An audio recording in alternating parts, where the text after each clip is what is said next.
right, Suzuki Jimny. It's failed its MOT on two things. Left-hand front spring, right-arm front spring. So in this video, we're going to show you how to change both front springs on your Suzuki Jimny Gen, show them the side, Alicia, Gen, whatever that Gen is. I think Gen 3. I'm not that good on these Jimnys. But come and have a look at what we've got going on here.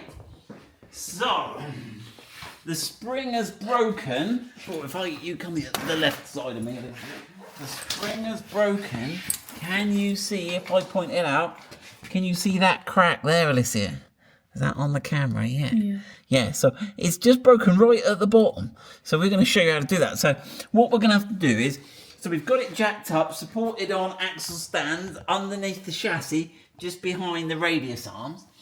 And we are gonna, one thing that's stopping it dropping further, because basically we need to drop the front axle as far as we can and hopefully pop this spring out. Notice how it's got, unlike the Defender, it's got these locations, and I think these form bump stops. So when it gets fully compressed, this rubber bit here bumps on top of that. But it also gives a good location for the spring, which would have been nice on the Defender. So you could undo the top, but I'm going to undo the bottom bolt, which I've coloured red. Can you see that down there, Alicia? I'll put the light this way, shall I?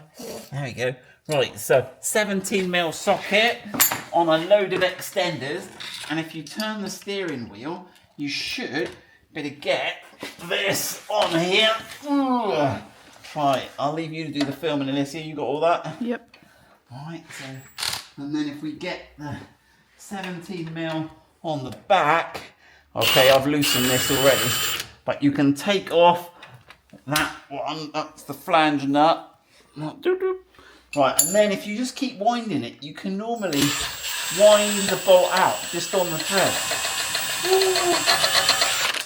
Okay, we'll get a bit more. Have him out. Okay, and the shock absorber just rides up. So we've done that on the other side already. So as you can see, I've got the jack not very well positioned, but under the axle. Now, some people say you need to remove this front anti-roll bar. Now, I would recommend if you change springs, change them together, because you can see on our car, both of the springs are gone, although I can't see the brake on the other side, but we'll see.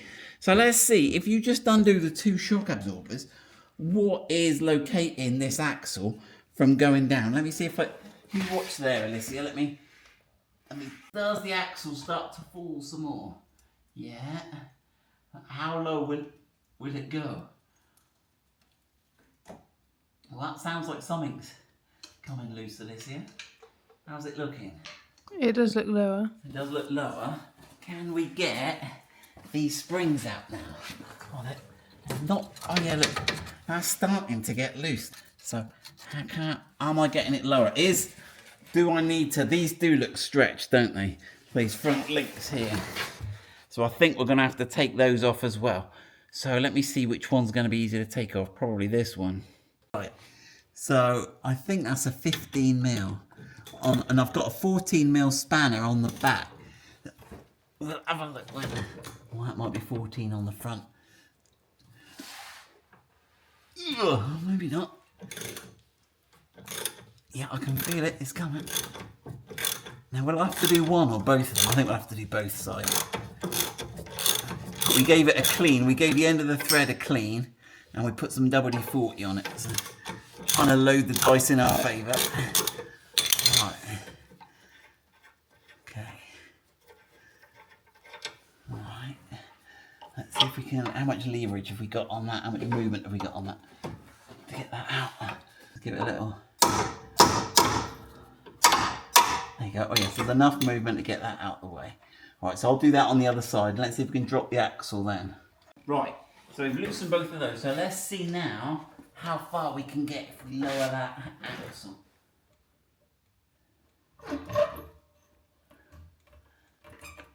It's about the same, isn't it? Oh no, there it goes. Oh, it's going some more now. Right, how's that? Is that still the same? Still the same. I think the spring looks a lot looser now, isn't it? Oh yeah. Yeah. So I think I can get that out now. Get a bit more light on it. Can you hold the light, Alicia? I think that will come out. Right, yeah, be careful not to overstretch your brake pipe. So there we go, there's our broken spring. And where's the other bit of it there? So that's how to get your springs out. Right, let's have a look at this other side, because I'm not sure where this one was broken. He said this one was broken. It looks like it has broken. He's right, isn't he? Look? But I don't know if the other bit has gone wayward. So we'll get our new springs. I've ordered them from Autodoc, but they've taken ages to arrive. So I've got to wait for them to come yet. They should be here today. It's the next day. So, broken springs. Right, we have ordered some new springs.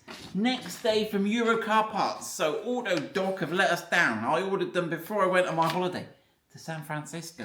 And, yeah, they're still not arrived. They took days to dispatch them, and then Every have lost them. So, how much does this cost us, Alicia? £67, look. Bam. For 2 springs. I don't reckon that's too bad. Ordered them one day, in-store to collect the next day. Can't fault it, Eurocar Parts. And the guy watches me on YouTube as well, so love him, hug him, squeeze him. Right, are they the same? Before I wax lyrical about them, let's see, have they given us what looks like the right parts? Now, I was thinking about this last night, Alicia, and I was thinking, how do I know which way up they go? And do they have a right and a wrong way? And both springs were broken at the bottom, so maybe you should have a look. So do we reckon that is the same, top and bottom, Alicia? That looks smaller to me, doesn't it? Oh, look, I can just about get my hand in that one. I can just about get my hand in that one. So, but that looks like a tighter, that gap is tighter there, isn't it? Now, is that charm? Now, look, that one is tight there, isn't it? Look. So that, I'm going to say that looks right. So the tight bit is going to be at the top. Let's have a look at the other one. They're not handed, obviously. So does that one? Yeah, that one's got the same, right? So we got the tight loop and the open loop. And let's get that other spring, because that was broken at the bottom as well. And yeah, the tight bit is at the top. So right, let's get these in. Right, so let's have a go. What I'm loving about this job, Alicia, is we haven't had to use the spring compressor, because my Harry Potter scar, that came from a disaster. That's on TikTok somewhere. Right then, let's get that. Right, now these are going to be fractionally longer, aren't they, Alicia? Yeah. But look, they squeeze in. Oh, that's all right. Let's get the other one in. So yeah, again, a tight loop at the top.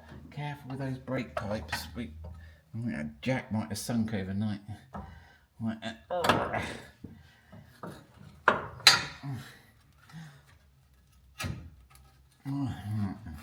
Okay. Right, now I don't think we need to rotate it anywhere. Is there any? Does it seat anyway in the top there? Or is it all uniform? I think there is a little step here. It's hard to see, but there's a little step. So let me try and rotate the spring. Oh, something like that. That's roughly in line. That end of that core wants to be roughly in line with that step. The top seems a lot more uniform. Let me double check. I'm going to take the spring out again. Right, there is a little bit of a dent in the top here, but I think that's only where it's located over the years. I think it'll be okay. I'll try and line it up. Right, so that one is roughly there, but of course when the spring, in fact, if you rotate it, it should get easier. Hold up. There you go. When the spring rotates, it'll twist as you compress it. So it might not line up now, but I'll have a go. Right, we've got it located in, but it looks a bit weird here. So let's jack it up, and hopefully this cone will self-locate into the... What, you watching, Alicia? Yeah. How's it doing? It's not locating yet. It's not locating right, is it? Alright, let's have another go then. Alright, I'm going to put some WD-40 on there so that it can spin more freely to locate better. Let's try that.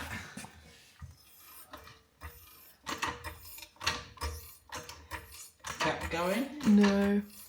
No? It's still stuck on that back edge there. Be a bit careful. Let's have another go. Let's give it a bit of a jack. Something located there. There you go. Yeah, so make sure they're located. I think the WD-40 helped there. Right, what have we got to do now? Let's get some of the things back on. So should we get this, we can get this joint back here on. That looks easy. I'll put a bit of copper grease around it. So that should, the anti-roll bar, that should go on there. Oi. Okay, do the other side. Right, that one. That should go in. 14. Spanner on the back. Let's get him tightened up. There you go. Right, that's tight. Then we just got to get that shock absorber bolt in. Now, what we need to do is jack up the axle as much as we can so that we don't have to pull that shock absorber down too much. But obviously just be careful because it is on the jack. Maybe I'll put it on the axle stands. Right, now these shock absorbers, you can pull them down. Right, but you got to get it lined up here. Alright, I think we're nearly there. And you got to get it just right. Get that bolt in. There you go. I can get the nut on. Looking good. Right, let's get that tightened up. I've just got the axle stand under here in case anything drops.